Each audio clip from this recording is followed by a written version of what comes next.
Melihat begitu ya kekosongan untuk posisi atau kursi duta besar Indonesia di Amerika Serikat yang mana kosong sudah hampir 2 tahun. Kalau Anda melihatnya di Komisi 1 DPR RI di tengah peliknya kondisi sejumlah negara yang terkena tarif resiprokal dari kebijakan Amerika Serikat, seberapa penting, seberapa urgen pemerintah kita untuk cepat memberikan begitu ya ruang bagi anak bangsa untuk duduk dalam duta besar atau kursi duta besar Indonesia untuk Amerika Serikat saat ini. Silakan dengan jawaban Anda, Pak Sukamta.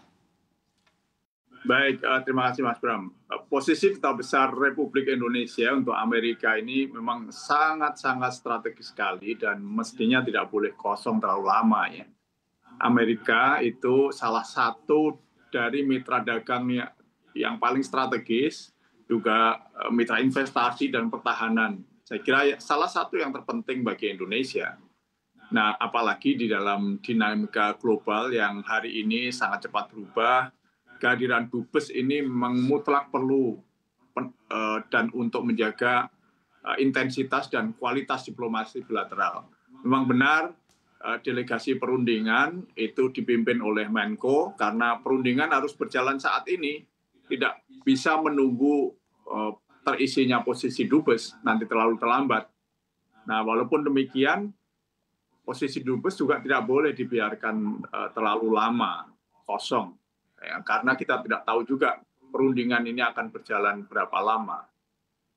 Oke, dari pengamatan Komisi 1 DPR RI dengan sudah 2 tahunnya begitu ya kursi dari Duta Besar Indonesia untuk Amerika Serikat kosong ini, secara pengamatan apa masalahnya selain ada pergantian posisi politik atau pergantian politik di tanah air kita, Pak Sukamta?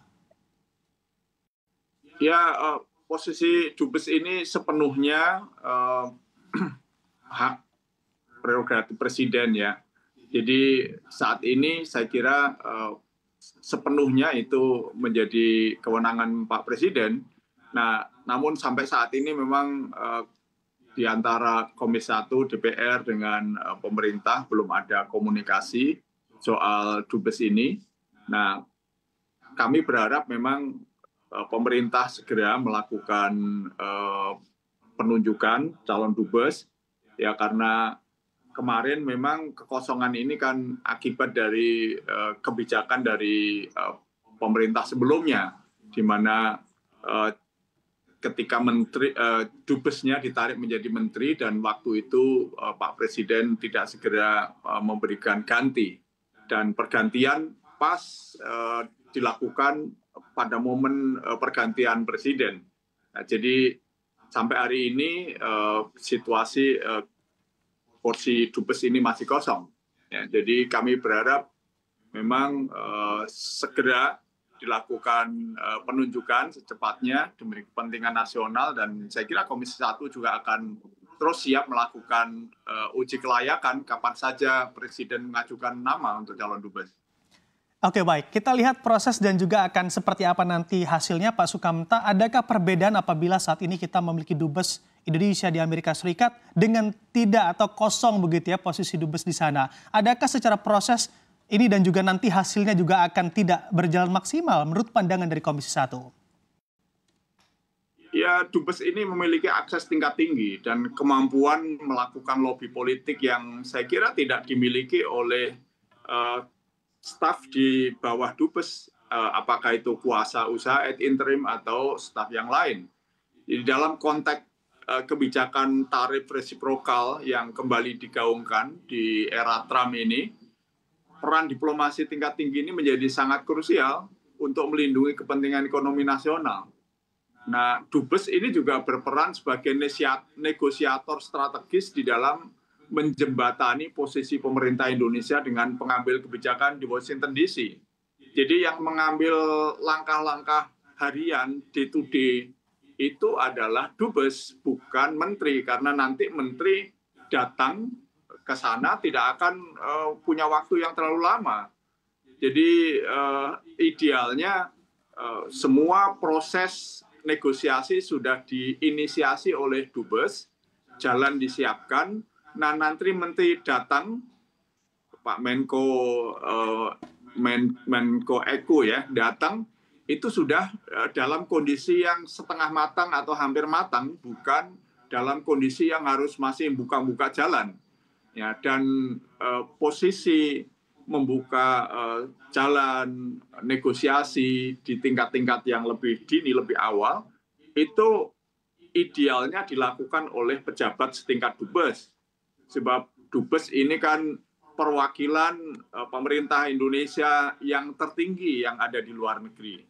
Apalagi untuk persoalan sekrusial persoalan tarif dan untuk negara sebesar Amerika ini. Oke, baik Pak Sukamta. Dari pernyataan Anda kita sepakati bahwa memang peran Duta Besar Indonesia di Amerika Serikat ini tentunya sangat krusial dalam kondisi yang ada saat ini, khususnya di kebijakan perang dagang Amerika Serikat. Sebenarnya kalau kita menelaah kembali lebih dalam, upaya apa yang akan dilakukan oleh Komisi 1 untuk mendesak pemerintah untuk menempatkan Duta Besar kita di Amerika Serikat dalam hal ini atau dalam kondisi yang terjadi saat ini? Karena memang tadi Anda sebutkan di awal, belum ada komunikasi antara Komisi 1 dengan pemerintah untuk urusan penempatan Duta Besar Indonesia di Amerika Serikat, Pak Sukamta. Ya, kalau kami di Komisi 1 ini memahami betapa pentingnya pengisian posisi ini ya. Nah, namun ya itu karena menjadi kewenangan sepenuhnya dari eksekutif, dari Pak Presiden, maka kami saat ini ya posisinya menunggu kapan saja pemerintah siap untuk menunjuk calon dubes, kami akan siap untuk melakukan fit and proper. Ya, hanya kami memang berharap supaya pemerintah ini lebih cepat ya melakukan percepatan di dalam penunjukan calon dubes ini, mengingat dinamika yang begitu besar akhir-akhir ini. Jadi tidak sama dengan dinamika dengan negara-negara yang lain atau negara dari kawasan lain yang juga posisi dubesnya mungkin belum terisi. Oke, baik. Kalau dari yang sudah-sudah begitu ya Pak Sukamta, penunjukan dubes ini membutuhkan waktu berapa lama? Karena tadi Anda katakan pasti ada fit and proper test begitu ya di DPR dalam hal ini. Ya, pengalaman saya di Komisi 1 penunjukan dubes ini variatif ya. Mulai dari 2 bulan sampai 8 bulan, 10 bulan. Jadi ya tergantung kepada kepada sense of urgency dari semua pihak yang terlibat, baik dari pemerintah sendiri, eksekutif maupun dari DPR.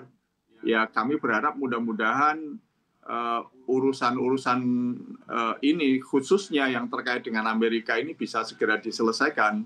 Dan kami kalau di Komisi 1 saya kira ya kami tidak dalam posisi berspekulasi ya, jadi kami berharap memang penunjukan dubes bisa dilakukan secepatnya dan kami siap untuk melakukan proses secepatnya juga.